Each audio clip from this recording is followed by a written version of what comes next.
Okay fam, buckle up because the Powerball just exploded to a whopping $1.8 billion, the second biggest jackpot in US history. But here's the tea, you're not actually taking home that full amount. There were two winners, one in Missouri and one in Texas, and they're splitting that monster prize. Now they've got two options.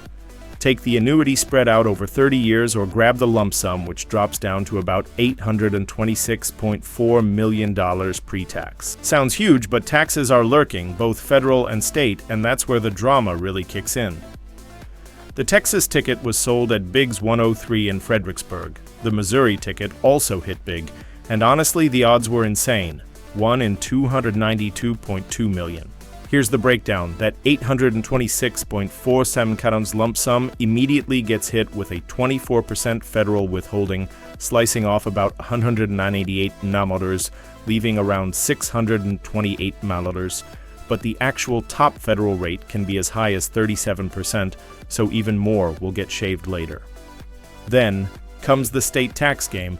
If you're in a no-income tax state like Texas, Florida, or Washington, you could pocket up to $520 million. But if you're in high-tax states like New York or New Jersey, your take-home could shrink to about $430. Over 30 years with the annuity, winners in low-tax states could eventually pull in around $1.1 billion, while those in New York might cap closer to $939 million total.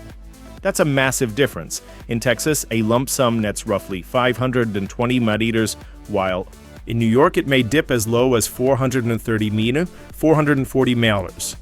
So it's not just about winning, it's about where you live.